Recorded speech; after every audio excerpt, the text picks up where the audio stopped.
AK bekas Kepala KUD Rahayu Bakti Desa C1 Sumber Baru Mesuji Raya Ogan Komering Ilir yang terjerat perkara penggelapan dana anggota KUD sebesar 4,1 miliar rupiah dilimpahkan ke pihak Kejaksaan Negeri Ogan Komering Ilir oleh Polres Oki, di mana tersangka yang 2 kali menjabat sebagai Kepala KUD tersebut sudah mengaku ke perbuatannya dengan modus ngaju ke pinjaman duit di salah sikok bank.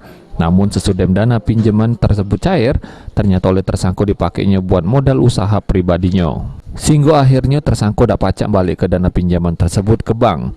Atas hal itu, AK diadu ke Polres Ogan Komering Ilir oleh salah satu anggotanya pada tahun 2018 lewat. Kasih Perdata dan Tata Usaha Negara Kejari Oki, Irawan Hakiki jelas ke kalau tersangka AK juga diduga sudah melakukan pemalsuan data. Agus Kuncoro dengan jabatan selaku Ketua KUD Rahayu Bakti, di mana untuk kasus posisinya si Andi Agus Kuncoro sebagai tersangka ini, dia diduga menggelapkan uang operasional KUD yang nilainya sekitar 4,1 miliar rupiah.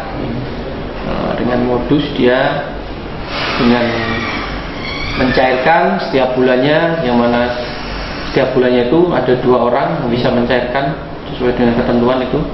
Jadi yang bisa mencairkan di KUD itu 2 orang, yaitu ketua dan bendahara.